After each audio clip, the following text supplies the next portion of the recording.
Learn Easy Online Education. Hi welcome to my new video. It's me Harshitha. എന്താ എല്ലാവരുടെയും വിശേഷം? എല്ലാവരും ഹാപ്പി അല്ലേ? ഓക്കെ, നമുക്ക് നമ്മുടെ ഇന്നത്തെ നമ്മൾ ഡിസ്കസ് ചെയ്യുന്നത് നമ്മുടെ MSO 004 യൂണിറ്റ് 2 ആണ് കേട്ടോ. അതായത് emergence of the discipline issue and themes. ഇതാണ് നമ്മുടെ യൂണിറ്റിൻ്റെ പേര്. സോ നമുക്ക് ഈ യൂണിറ്റിലെ കണ്ടൻസ് എന്തൊക്കെയാണെന്ന് നോക്കാം.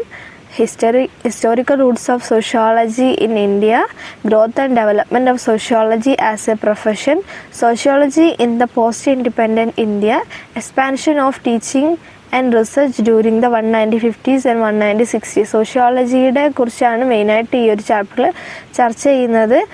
ഇന്ത്യയിൽ സോഷ്യോളജി ബിഗിൻ തുടങ്ങിയിട്ടുള്ള ആ ഒരു ഘട്ടത്തെക്കുറിച്ചും പിന്നീട് ഡെവലപ്പായിട്ടുള്ള കാര്യങ്ങളെക്കുറിച്ചൊക്കെയാണ് പറയുന്നത് കേട്ടോ. Some major research trends during the 70s, theory and methods used by sociologist in India. Conclusion. ഇത്രയും കാര്യങ്ങളൊക്കെയാണ് നമ്മൾ ഇന്ന് നമ്മുടെ ഈ ഒരു യൂണിറ്റിൽ ഡിസ്കസ് ചെയ്യാൻ പോകുന്നത് കേട്ടോ. Without much delay let start our video. Okay, നമുക്ക് ഫസ്റ്റ് 2.1 ഇൻട്രൊഡക്ഷൻ ആണ് ആദ്യം വരുന്നത്. Sociology, the study of society, was influenced by Western ideas. It began in Europe during a time called the Enlightenment. This was when big change like the Industrial Revolution and the French Revolution happened. സമൂഹത്തെക്കുറിച്ചിട്ടുള്ള പഠനമായിട്ടുള്ള sociology പാശ്ചാത്യ ആശയങ്ങളാൽ സ്വാധീനിക്കപ്പെട്ടിട്ടുണ്ട്. കാരണം പാശ്ചാത്യരാണ് ആദ്യം sociology കൊണ്ടുവന്നത് എന്നുള്ളതാണ് അതിൻ്റെ ഒരു കാരണം. അപ്പോൾ അവരുടെ ആശയങ്ങളാൽ എന്താണ് നമ്മൾ സ്വാധീനിക്കപ്പെട്ടിട്ടുണ്ട്. അങ്ങനെ ഒരു കാര്യം നമുക്ക് വേണം എന്നുള്ളൊരു കാര്യത്തെക്കുറിച്ച് അന്നത്തെ നമ്മുടെ സോഷ്യോളജിസ്റ്റുകൾ ഇൻഫ്ലുവൻസ് ആയിട്ടുണ്ടെന്ന് പറയുന്നു. ജ്ഞാനോദയം എന്ന് വിളിക്കപ്പെടുന്ന കാലഘട്ടത്തിൽ, അതായത് 14-18 നൂറ്റാണ്ടിലാണ് ജ്ഞാനോദയ ചിന്തകളുടെ തുടക്കം. ആ ഒരു കാലഘട്ടത്തിൽ യൂറോപ്പിൽ ഇത് ആരംഭിച്ചു. സോഷ്യോളജി. വ്യാവസായിക വിപ്ലവം, ഫ്രഞ്ച് വിപ്ലവം തുടങ്ങിയ വലിയ മാറ്റങ്ങൾ സംഭവിച്ചപ്പോഴായിരുന്നു ഇത് ഉണ്ടായത് എന്നാണ് പറയുന്നത്. These changes lead to problems like poverty and crime. Scholars noticed that these issues were not natural but were caused by social changes. They believed that poverty could be solved by addressing these changes. ഈ മാറ്റങ്ങൾ ദാരിദ്ര്യം, കുറ്റകൃത്യം തുടങ്ങിയ പ്രശ്നങ്ങളിലേക്ക് നയിച്ചു. ഈ പ്രശ്നങ്ങൾ സ്വാഭാവികമല്ലെന്നും സാമൂഹികപരമായ മാറ്റങ്ങളാൽ ഉണ്ടായതാണെന്നും പണ്ഡിതന്മാർ ശ്രദ്ധിച്ചു. ഈ മാറ്റങ്ങളെ അഭിസംബോധന ചെയ്യുന്നതിലൂടെ ദാരിദ്ര്യം പരിഹരിക്കാൻ കഴിയുമെന്നും അവർ വിശ്വസിച്ചു. This lesson will focus on how sociology grew in India, but to understand it fully, you need to know how it started in Europe. ഈ ഒരു പാഠം ഇന്ത്യയിൽ സാമൂഹ്യശാസ്ത്രം എങ്ങനെ വളർന്നു വന്നു എന്നതിനെ കേന്ദ്രീകരിച്ചിട്ടാണ് ഉള്ളത്. എന്നാൽ ഇത് പൂർണ്ണമായി മനസ്സിലാക്കാൻ വേണ്ടി യൂറോപ്പിൽ ഇതെങ്ങനെ ആരംഭിച്ചു എന്ന് കൂടി നമ്മൾ അറിയേണ്ടതുണ്ട് എന്നാണ് പറയുന്നത്. ഇതാണ് ഇതിന്റെ ഇൻട്രൊഡക്ഷൻ. സോ നമുക്ക് നമ്മുടെ നെക്സ്റ്റ് മെയിൻ ഹെഡിങ്ങിലോട്ട് കിടക്കാം. 2.2 historical Roots of sociology in India. Sociology is the study of human society and behavior. In India, sociology developed after British officials studied Indian society during the colonial period. They wanted to learn about Indian culture, caste and social groups. മനുഷ്യ സമൂഹത്തെയും പെരുമാറ്റത്തെയും കുറിച്ചിട്ടുള്ള പഠനമാണ് sociology. അതായത് sociology is the study of human society and behaviour. Colonial കാലത്തിലെ Indian സമൂഹത്തെ British ഉദ്യോഗസ്ഥർ പഠിച്ചതിന് ശേഷമാണ് ഇന്ത്യയിൽ സാമൂഹ്യശാസ്ത്രം വികസിച്ചത്. ഇന്ത്യൻ സംസ്കാരം, ജാതി, സാമൂഹിക ഗ്രൂപ്പുകൾ എന്നിവയെക്കുറിച്ച് പഠിക്കാൻ അവർ ആഗ്രഹിച്ചിട്ടുണ്ട്. Early British surveys like the field of Francis Buchanan helped collect important information about Indian society. These studies lead to the first census in India in 1871, which gathered data about people, their culture and their social positions. ആദ്യകാല British ഗവേഷകർ Indian സമൂഹത്തെ കുറിച്ചിട്ടുള്ള സുപ്രധാന വിവരങ്ങൾ ശേഖരിക്കാൻ Francis Buchanan സഹായിച്ചു. ഈ പഠനങ്ങൾ 1871 ഇന്ത്യയിലെ ആദ്യത്തെ സെൻസസിലേക്ക് നയിച്ചു. അത് ആളുകളെയും അവരുടെ സംസ്കാരത്തെയും അവരുടെ സാമൂഹിക സ്ഥാനങ്ങളെയും കുറിച്ചിട്ടുള്ള വിവരങ്ങൾ ശേഖരിക്കുകയും ചെയ്തു. The census had a big impact. It made people more aware of their social status, especially among caste. Census വലിയ തരത്തിലുള്ള സ്വാധീനം അന്ന് ചെലുത്തിയിട്ടുണ്ട്. അത് ആളുകളെ അവരുടെ സാമൂഹിക നിലയെക്കുറിച്ചും പ്രത്യേകിച്ച് ജാതികൾക്കിടയിൽ കൂടുതൽ ജാതികളെ കുറിച്ചുള്ള അറിവുകളും അവർക്ക് എന്തായി കൂടുതൽ കിട്ടി തുടങ്ങി. അവരതിലൊക്കെ ബോധവാന്മാരായി തുടങ്ങി. Over time this helped some people improve their social standing. British education also influenced Indian thinkers, sparking movements for social change like ending child marriage and promoting literacy. കാലക്രമേണ ഇത് ചില ആളുകളെ അവരുടെ സാമൂഹിക നില മെച്ചപ്പെടുത്താൻ വേണ്ടിയിട്ട് സഹായിച്ചിട്ടുണ്ട്. ബ്രിട്ടീഷ് വിദ്യാഭ്യാസം ഇന്ത്യൻ ചിന്തകരെയും സ്വാധീനിച്ചു. ശൈശവ വിവാഹം അവസാനിപ്പിക്കുക, സാക്ഷരതയെ പ്രോത്സാഹിപ്പിക്കുക തുടങ്ങിയ സാമൂഹിക മാറ്റത്തിനുള്ള പ്രസ്ഥാനങ്ങൾക്ക് ഇത് ഈ ഒരു സെൻസസ് മുഖാന്തരം തുടക്കമിട്ടിട്ടുണ്ട് എന്നാണ് പറയുന്നത്. All this effort helped create the field of sociology and anthropology in India. ഈ ശ്രമങ്ങളെല്ലാം തന്നെ ഇന്ത്യൻ സമൂഹശാസ്ത്രത്തിന്റെയും നരവംശാസ്ത്രത്തിന്റെയും മേഖലകൾ സൃഷ്ടിക്കാൻ സഹായിച്ചു. നമുക്ക് അതിലൊരു ബോക്സ് വരുന്നുണ്ട്. അതിൽ മെയിനായിട്ട് പറയുന്നത് Srinivas and Panini point out that sociologists and anthropologists in pre-independent India, thought few in number, made a significant impact. ശ്രീനിവാസും പാണിനിയും ചൂണ്ടിക്കാണിക്കുന്നത് സ്വാതന്ത്ര്യത്തിന് മുൻപുള്ള ഇന്ത്യയിലെ സാമൂഹിക ശാസ്ത്രജ്ഞരും നരവംശ ശാസ്ത്രജ്ഞരും എണ്ണത്തിൽ കുറവാണെങ്കിൽ പോലും കാര്യമായ സ്വാധീനം ചെലുത്തിയിട്ടുണ്ട് അവരെന്നാണ് പറയുന്നത്. തന്റെ കർത്തവ്യങ്ങൾ അവര് പൂർണ്ണമായിട്ട് നിർവഹിച്ചിട്ടുണ്ട്. Despite limited resources and the lack of fully established disciplines they contributed as teachers, researchers and critics. They managed to gather valuable research and data at a time when university professors mainly focused on lecturing and exams. പരിമിതമായ വിഭവങ്ങളും പൂർണ്ണമായി സ്ഥാപിതമായ വിഷയങ്ങളുടെ അഭാവവും ഉണ്ടായിരുന്നിട്ടും അവർ അധ്യാപകരായും ഗവേഷകരായും വിമർശകരായും സംഭാവന നൽകിയിട്ടുണ്ട്. University പ്രൊഫസർമാർ പ്രധാനമായും സംഭാഷണങ്ങളിലും പരീക്ഷകളിലും ശ്രദ്ധ കേന്ദ്രീകരിച്ച ഒരു സമയത്ത് വിലപ്പെട്ട ഗവേഷണങ്ങളും ഡാറ്റയും ശേഖരിക്കാൻ അവർക്ക് കഴിഞ്ഞിട്ടുണ്ടെന്നാണ് അന്നത്തെ സാമൂഹ്യശാസ്ത്രത്തിന് ഒരുപാട് സംഭാവനകൾ നൽകിയിട്ടുണ്ടെന്നാണ് പറഞ്ഞത്. എന്തൊരു കാര്യം തുടങ്ങാൻ അതിൻ്റെതായ ബുദ്ധിമുട്ടുകൾ ഉണ്ടാവുമല്ലോ, ആ ബുദ്ധിമുട്ടുകളൊക്കെ സഹിച്ച് എന്നാലും A to Z തൻ്റെ എല്ലാവിധ പൊട്ടൻഷ്യലും അന്ന് ശാസ്ത്രജ്ഞന്മാർ തൻ്റെ എല്ലാ പൊട്ടൻഷ്യലും ഈ സാമൂഹ്യശാസ്ത്രത്തിന്റെ വളർച്ചയ്ക്ക് വേണ്ടിയിട്ട് ഉപയോഗപ്പെടുത്തിയിട്ടുണ്ട് എന്നാണ് പറയുന്നത്. ഓക്കെ, അടുത്ത നമ്മുടെ main heading 2.3 growth and development of sociology as a profession. Sociology and anthropology in India developed in 3 stages.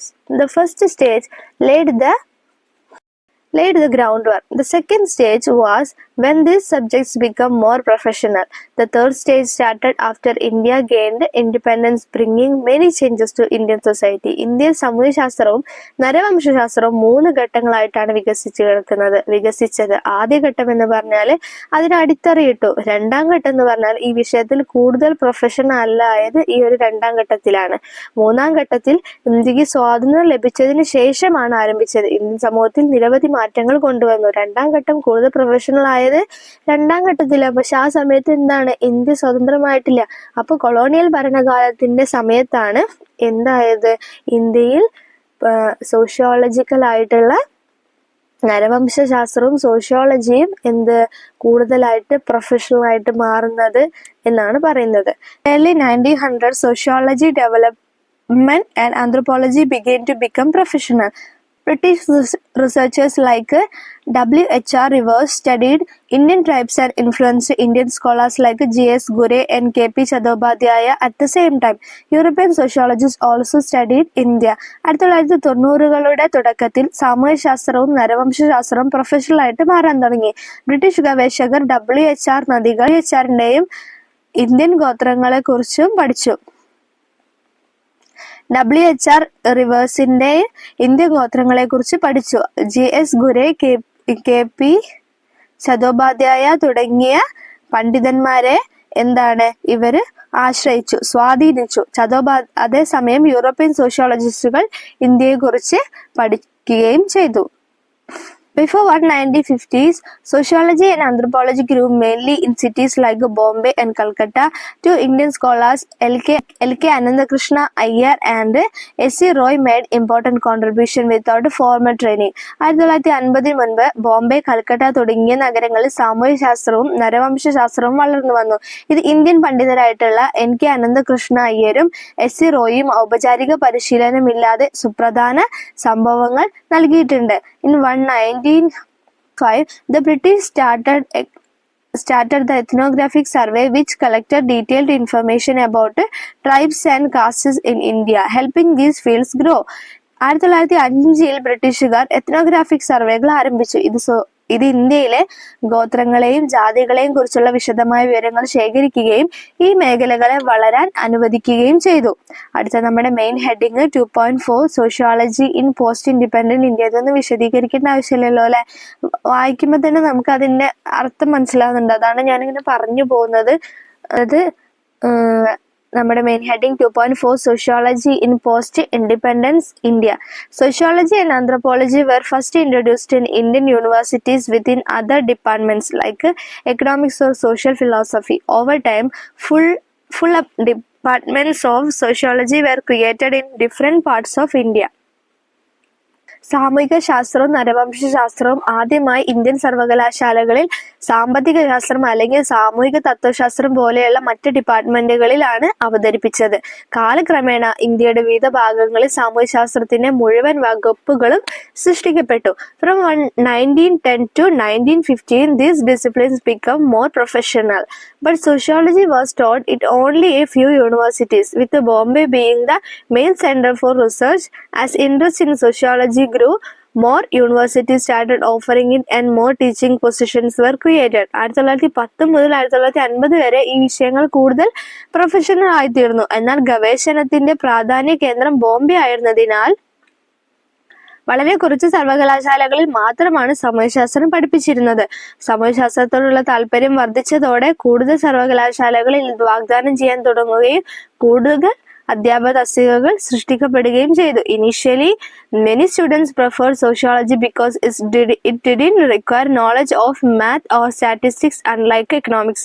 തുടക്കത്തിൽ സാമ്പത്തിക ശാസ്ത്രത്തിൽ നിന്ന് വ്യത്യസ്തമായി ഗണിതത്തെക്കുറിച്ചും സ്ഥിതിവിവര കണക്കുകളെക്കുറിച്ചും അറിവ് ആവശ്യമില്ലാത്തതിനാൽ പല വിദ്യാർത്ഥികളും സോഷ്യോളജിക്ക് മുൻഗണന നൽകി. തുടക്കത്തിൽ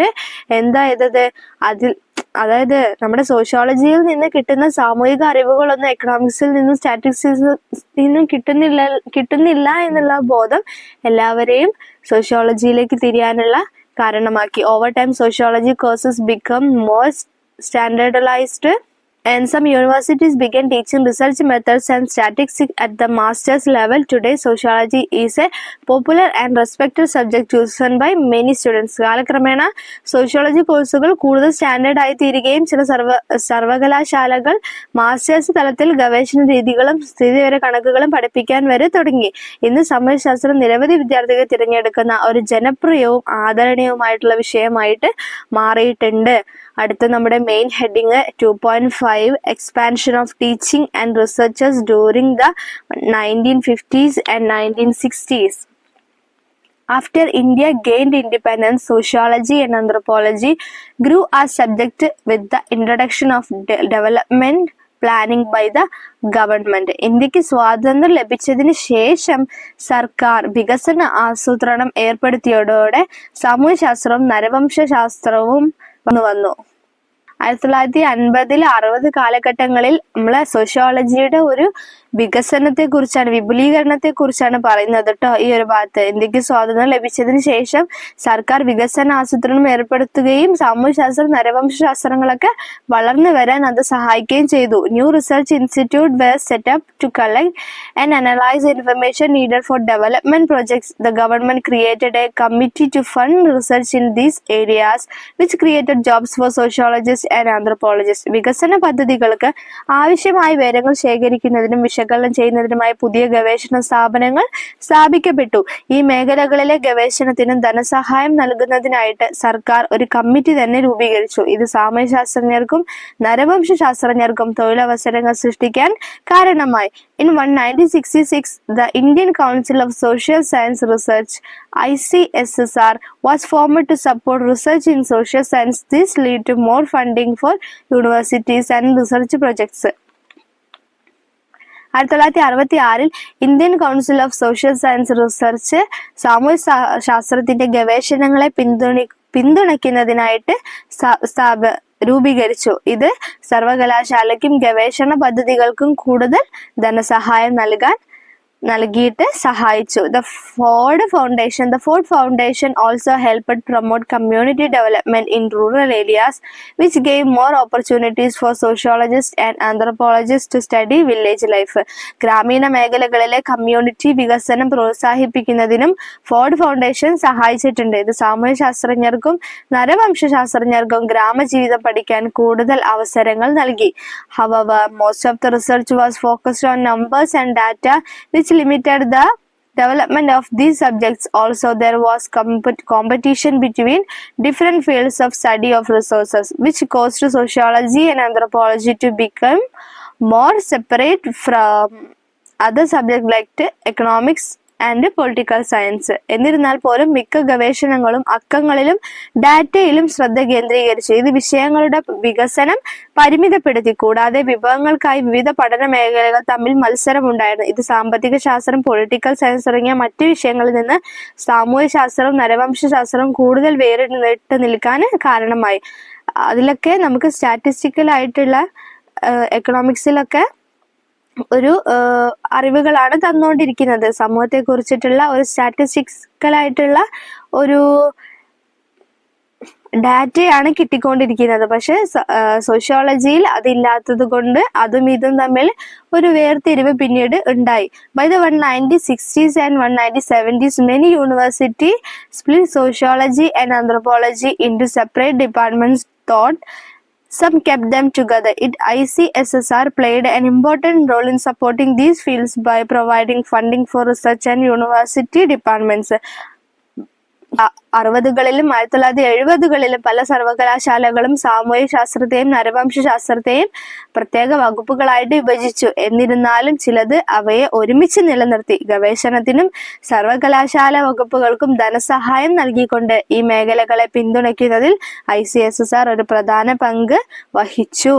അടുത്ത നമ്മുടെ ഹെഡിങ് ഇത് ഒരു ഇപ്പൊ നമ്മൾ പറഞ്ഞത് സോഷ്യോളജിയുടെ വളർച്ചയും സോഷ്യോളജിക്ക് നേരിടേണ്ടി വന്ന കുറച്ച് കാര്യങ്ങളെ കുറിച്ച് ഇവിടെ നമ്മളിപ്പോ പറഞ്ഞോട്ടെ. എക്സ്പാൻഡ് ചെയ്യുന്ന ആ വേളയിൽ പണ്ട് ആദ്യം ഒരുപാട് സ്വീകാരം ലഭിച്ചു, പിന്നീട് വിമർശനങ്ങൾക്ക് വിധേയമായി, പിന്നീട് അതിന്റെ ലിമിറ്റേഷൻസും കാര്യങ്ങൾക്കും എല്ലാവർക്കും മനസ്സിലാക്കാൻ തുടങ്ങി. എല്ലാത്തിനും അതിൻ്റെതായ ലിമിറ്റേഷൻസ് ഉണ്ട്.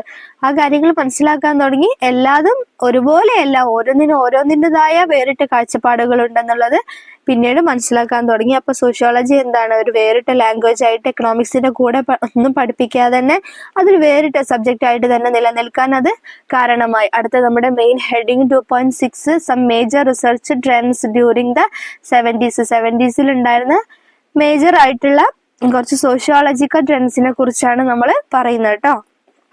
The 1970s, sociology and anthropology saw more areas of interest and specialization. Research on peasant studies and agrarian social structure became popular, moving away from earlier focus on village communities. 1970കളിൽ സാമൂഹ്യ ശാസ്ത്രവും നരവംശാസ്ത്രവും കൂടുതൽ താല്പര്യങ്ങളും സ്പെഷ്യലൈസേഷനുകളും കണ്ടു. കർഷക പഠനങ്ങളെയും കാർഷിക സാമൂഹിക ഘടനയെയും കുറിച്ചുള്ള ഗവേഷണം ജനകീയമായിട്ട് തീർന്നു. ഗ്രാമസമൂഹങ്ങളെ നേരത്തെ ശ്രദ്ധ കേന്ദ്രീകരിച്ചതിൽ നിന്ന് മാറി.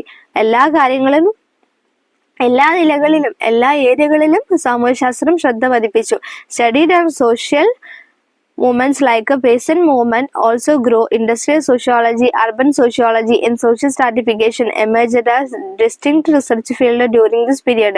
കർഷക പ്രസ്ഥാനങ്ങളെ പോലെ സാമൂഹിക പ്രസ്ഥാനങ്ങളെ കുറിച്ചുള്ള പഠനങ്ങളും വളർന്നു. Industrial sociology, urban sociology, social stratification എന്നിവ ഈ കാലഘട്ടത്തിൽ വേറിട്ട ഗവേഷണ മേഖലകളായിട്ട് ഉയർന്നു വന്നു. ഗ്രാമത്തെക്കുറിച്ച് മാത്രം പഠിച്ചു നിൽക്കാതെ മൊത്തത്തിൽ നഗരത്തെക്കുറിച്ചും എല്ലാ കാര്യങ്ങളെക്കുറിച്ചും പഠിക്കാൻ തുടങ്ങി. Urban sociology gained important as India began addressing rural-urban migration and issues like slums. Social stratification, including caste studies, continued to be a major focus. ഗ്രാമ-നഗര കുടിയേറ്റത്തെയും ചേരി പോലുള്ള പ്രശ്നങ്ങളെയും ഇന്ത്യ അഭിസംബോധന ചെയ്യാൻ തുടങ്ങിയതോടെ നഗര സാമൂഹിക ശാസ്ത്രത്തിന് പ്രാധാന്യം ലഭിച്ചു. ജാതി പഠനം ഉൾപ്പെടെയുള്ള സാമൂഹിക വർഗീകരണം ഒരു പ്രധാന ശ്രദ്ധാകേന്ദ്രമായിട്ട് തുടർന്നുകൊണ്ടേയിരുന്നു. Researchers like Srinivas and Bettely contributed to understanding of caste using different approaches in addition to traditional topics. New fields like sociology of education, medical sociology and studies on women also developed. Srinivas Beteille തുടങ്ങിയ ഗവേഷകർ വ്യത്യസ്ത സമീപനങ്ങൾ ഉപയോഗിച്ച് ജാതിയെ മനസ്സിലാക്കുന്നതിൽ സംഭാവന നൽകി. പരമ്പരാഗത വിഷയങ്ങൾക്ക് പുറമെ വിദ്യാഭ്യാസത്തിന്റെ സാമൂഹ്യശാസ്ത്രം, മെഡിക്കൽ സോഷ്യോളജി, സ്ത്രീകളെ കുറിച്ചിട്ടുള്ള പഠനങ്ങൾ തുടങ്ങിയ പുതിയ മേഖലകളും വികസിച്ചു. പുതിയ പുതിയ ട്രെൻഡ്സുകളാണ് പറയുന്നത്. ഇത്രയും കാര്യങ്ങളിലൊക്കെ ഒരുപാട് കാര്യങ്ങളിൽ എന്താണ് തന്റെ സോഷ്യോളജി തന്റെ കയ്യൊപ്പെന്ന് പതിപ്പിച്ചെന്നാണ് പറയുന്നത്. Although new trends emerged many research themes from earlier years such as caste, family and village social organization remained important. The 1970s saw a mix of new interest and deep exploration of long-standing issue in Indian society. പുതിയ പ്രവണതകൾ ഉയർന്നുവെങ്കിലും ജാതി, കുടുംബം, ഗ്രാമ സാമൂഹിക സംഘടന തുടങ്ങിയ മുൻ വർഷങ്ങളിലെ പല ഗവേഷണ വിഷയങ്ങളും പ്രധാനമായിട്ട് തുടർന്നു. 1970കളിൽ പുതിയ താല്പര്യങ്ങളും മിശ്രിതവും ഇന്ത്യൻ സമൂഹത്തിലെ ദീർഘകാല പ്രശ്നങ്ങളും ആഴത്തിലുള്ള പര്യവേഷണവും കണ്ടു. Heading 2.7 Theory and Methods used by sociologists in India. തിയറികളും ഇന്ത്യൻ സോഷ്യോളജിസ്റ്റുകൾ ഉപയോഗിച്ച തിയറികളും മെത്തേഡ്സും ആണ് ഇനി പറയുന്നത്. Indian sociologist and anthropologist have used different theories to study society in the past. Popular approaches included structural functionalism, studying how parts of society work together, and culture and seeing on culture. Indian സാമൂഹ്യശാസ്ത്രവും നരവംശശാസ്ത്രവും സമൂഹത്തെ പഠിക്കാൻ വ്യത്യസ്ത സിദ്ധാന്തങ്ങൾ ഉപയോഗിച്ചിട്ടുണ്ട്. മുൻകാലങ്ങളിൽ ജനകീയമായ സമീപനങ്ങളിൽ ഘടനാപരമായ പ്രവർത്തനാത്മകതയും സമൂഹത്തിന്റെ ഭാഗങ്ങൾ എങ്ങനെ ഒരുമിച്ച് പ്രവർത്തിക്കുന്നുവെന്ന് പഠിക്കുന്നതും സാംസ്കാരിക ശാസ്ത്രവും സംസ്കാരത്തിൽ ശ്രദ്ധ കേന്ദ്രീകരിക്കുന്ന ശാസ്ത്രവും ഉൾപ്പെടുന്നു. രണ്ട് തരത്തിലാണ് മെത്തേഡുകളാണ്, രണ്ട് തരത്തിലുള്ള രീതിയിലാണ് സമൂഹത്തെ നരവംശ ശാസ്ത്രജ്ഞരും സാമൂഹ്യശാസ്ത്രജ്ഞരും പഠിച്ചത്. ഒന്ന് സമൂഹത്തിന്റെ ഭാഗങ്ങൾ എങ്ങനെ ഒരുമിച്ച് പ്രവർത്തിക്കുന്നതെന്നും അതുപോലെ സമൂഹത്തിന്റെ സംസ്കാരങ്ങൾ, ഈ രണ്ട് ഭാഗങ്ങളാണ് അവർ കൂടുതൽ ശ്രദ്ധ കേന്ദ്രീകരിച്ചത്. Recently many have studied using Marxist ideas which focus on class struggles and history. Younger sociologist like this approach more. The structuralist approach which looks at structures within society is also becoming more popular. ഈയിടെയായി വർഗസമരത്തെയും ചരിത്രത്തെയും കേന്ദ്രീകരിച്ചിട്ടുള്ള Marxist ആശയങ്ങൾ പലരും ഉപയോഗിക്കാൻ തുടങ്ങിയിട്ടുണ്ട്. ായ സാമൂഹ്യ ശാസ്ത്രജ്ഞർ ഈ സമീപനത്തെ കൂടുതൽ ഇഷ്ടപ്പെടുന്നു. സമൂഹത്തിനുള്ളിലെ ഘടനകളെ നോക്കിക്കാണുന്ന ഘടനാപരമായ സമീപനവും കൂടുതൽ പ്രചാരത്തിലുണ്ട്. Other approaches like a systemic theory and cybernetics, the study of systems and control, have been used by a few sociologists but have not been as widely adopted. These different theories show the variety of ways sociologists in India are studying society. വ്യവസ്ഥാപിത സിദ്ധാന്തം, cybernetics, systems and കൺട്രോളിനെ കുറിച്ചിട്ടുള്ള പഠനം പോലെയുള്ള മറ്റ് സമീപനങ്ങളെ കുറിച്ച് സാമൂഹ്യശാസ്ത്രജ്ഞർ ഉപയോഗിച്ചിട്ടുണ്ടെങ്കിലും അത് വ്യാപകമായിട്ട് സ്വീകരിച്ചിട്ടില്ല. ഈ വ്യത്യസ്ത സിദ്ധാന്തങ്ങൾ ഇന്ത്യയിലെ സാമൂഹ്യശാസ്ത്രജ്ഞർ സമൂഹത്തെ പഠിക്കുന്ന വിവിധ രീതികളാണ് നമ്മൾ ഇത്രയും നേരം ഈ ഒരു ഭാഗത്തിൽ നമ്മൾ ഡിസ്കസ് ചെയ്തത് കേട്ടോ. സൈബർനെറ്റിക്സ്, സിസ്റ്റംസ് ആൻഡ് കൺട്രോളിനെ കുറിച്ചുള്ള പഠനം നമ്മുടെ IT എന്നൊക്കെ പറയാം. IT എന്ന് പറയാൻ പറ്റില്ല, അതിന്റെ ഒരു തുടക്കം എന്ന് വേണമെങ്കിൽ നമുക്ക് പറയാം.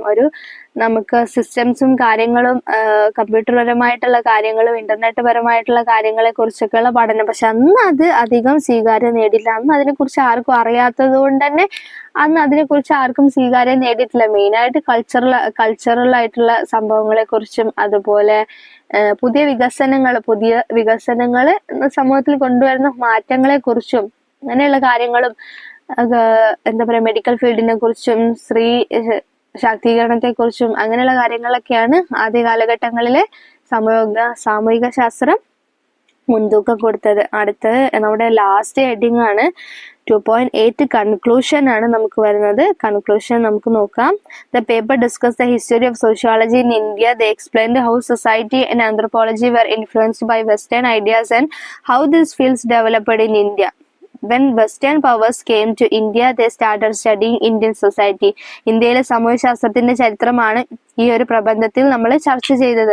സമൂഹശാസ്ത്രവും നരവംശശാസ്ത്രവും എങ്ങനെയാണ് പാശ്ചാത്യ ആശയങ്ങളാൽ സ്വാധീനിക്കപ്പെട്ടതെന്നും ഈ മേഖലകൾ ഇന്ത്യയിൽ എങ്ങനെ വികസിച്ചുവെന്നും അവർ വിശദീകരിക്കുന്നു. പാശ്ചാത്യ ശക്തിയെ ഇന്ത്യയിൽ വന്നപ്പോൾ അവർ ഇന്ത്യൻ സമൂഹത്തെക്കുറിച്ച് പഠിക്കാൻ തുടങ്ങുകയായിരുന്നു. This led to the creation of sociology and anthropology in India to understand and interpret Indian culture, often for social change or reform.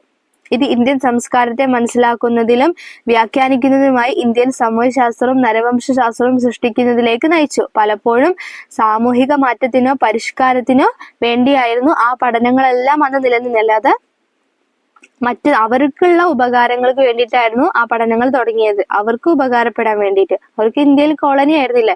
അപ്പോൾ ഇന്ത്യയെ കുറിച്ച് അറിയേണ്ടത് അവരുടെ ആവശ്യമായിരുന്നു. The study of sociology began in cities like Bombay, Calcutta and Lucknow and grew in the 90s. After India became independent in 1947, sociology and anthropology became more important for understanding social issues. Sociology പഠനം ബോംബെ, കൽക്കട്ട, ലക്നൗ തുടങ്ങിയ നഗരങ്ങളിലാണ് തുടങ്ങിയത്. 1990-കളിൽ ഇത് വളർന്നു. 1947 India സ്വതന്ത്രമായതിനു ശേഷം സാമൂഹിക വിഷയങ്ങൾ മനസ്സിലാക്കുന്നതിന് സാമൂഹ്യശാസ്ത്രം നരവംശശാസ്ത്രം കൂടുതൽ പ്രാധാന്യം അർഹിക്കുകയും ചെയ്തു. Government progress like community development needed research. So sociology and anthropology grew in universities in the 1960s and 1970s. Institutions like ICSSR, Indian Council of Social Science Research, were created to support research in these fields. Over time, sociology and anthropology became a significant part of academic research in India. Community വികസനം പോലെയുള്ള government പ്രോഗ്രാമുകൾക്ക് ഗവേഷണം എന്തായിരുന്നു? ആവശ്യമായിരുന്നു. അതിനാൽ സമൂഹശാസ്ത്രം നരവംശശാസ്ത്രം സർവകലാശാലകളിൽ വളർന്നു വന്നു. 1960-കളിലും 1970-കളിലും ഈ മേഖലകളിലെ ഗവേഷണത്തെ പിന്തുണയ്ക്കുന്നതിനായി ICSSR, Indian council of social science research പോലെയുള്ള സ്ഥാപനങ്ങൾ സൃഷ്ടിക്കപ്പെട്ടു. കാലക്രമേണ സമൂഹശാസ്ത്രവും നരവംശശാസ്ത്രവും ഇന്ത്യയിലെ അക്കാഡമിക് ഗവേഷണത്തിന്റെ ഒരു പ്രധാനപ്പെട്ട ഭാഗമായിട്ട് മാറി. ഇത്രയും കാര്യങ്ങളാണ് നമ്മുടെ unit 2 emergence of the discipline issue and തീംസിൽ പറയുന്നത്. സോഷ്യോളജിയും അതുപോലെ നരവംശശാസ്ത്രവും ആന്ത്രോപോളജിയും നമ്മുടെ രാജ്യത്ത് വന്നത് മുതൽ അത് ഏത് തരത്തിലായിരുന്നു ആളുകൾ സ്വീകരിച്ചത്, അത് പിന്നീട് ഏത് തരത്തിലോട്ട് മാറി, പിന്നീട് അതിൽ എന്തൊക്കെ വിമർശനങ്ങൾ നേരിടേണ്ടി വന്നു, ഏതൊക്കെ രീതിയിലുള്ള മെത്തേഡ്സുകളാണ് ഉപയോഗിച്ചുകൊണ്ടാണ് സോഷ്യോളജിയിലും ആന്ത്രോപോളജിയിലും അവർ ഗവേഷണം നടത്തിയത്, പിന്നീട് അതൊരു പ്രധാനപ്പെട്ട ഗവേഷണ പഠനമായിട്ട് മാറുകയും ചെയ്തു എന്നുള്ള കാര്യങ്ങളെ കുറിച്ചൊക്കെയാണ് നമ്മൾ യൂണിറ്റ് 2 ഡിസ്കസ് ചെയ്തത് കേട്ടോ. ഓക്കെ, നമുക്കിത് അതിന്റെ പ്രധാനപ്പെട്ട ഒബ്ജക്റ്റീവ്സ് ഒക്കെ എന്തൊക്കെയാണെന്ന് നമുക്കൊന്ന് നോക്കാം കേട്ടോ. Recall the historical roots of emergence of sociology in India. Explain the different socio-historical, political and cultural circumstances which lead to growth of development of sociology in India. Roots, sociology, emergence of sociology റൂട്ട്സിനെ കുറിച്ച് പറയുന്നുണ്ട്. അതുപോലെ different socio-historical, political and cultural circumstances, different ആയിട്ടുള്ള സാമൂഹിക അതുപോലെ രാഷ്ട്രീയ അതുപോലെ ചരിത്രാതീതപരമായിട്ടുള്ള സോഷ്യോളജിയുടെ ഭാഗങ്ങളെ കുറിച്ച് നമ്മൾ പറഞ്ഞു. The growth of development of sociology as a profession, പിന്നീട് അത് പ്രൊഫഷനായിട്ട് വളർന്നു വന്ന സാഹചര്യം. Explain various issue involve in the growth of sociology in post independent India. Expansion of teaching and research during 1950 and 1960. 1950-ലും 60-ലും ഉണ്ടായ മാറ്റങ്ങൾ, എക്സ്പാൻഷൻ, അതിന്റെ വികസനത്തെ കുറിച്ചാണ് പറയുന്നത്. Major research trends during the 70s-ലുള്ള ട്രെൻഡ്സുകൾ ഉപയോഗിച്ച് പുതിയ കാര്യങ്ങൾ, അതുപോലെ the theoretical and methodological orientation of sociologist in India. ഇത്രയും കാര്യങ്ങളൊക്കെയാണ് നമ്മൾ ഈ യൂണിറ്റിലെ ഒബ്ജക്റ്റീവ്സ് ആയിട്ട് വരുന്നത്. സോ നമ്മുടെ യൂണിറ്റ് ഇവിടെ വൈൻഡപ്പ് ചെയ്യാണ്. Thank you for watching my video. See you in the next class.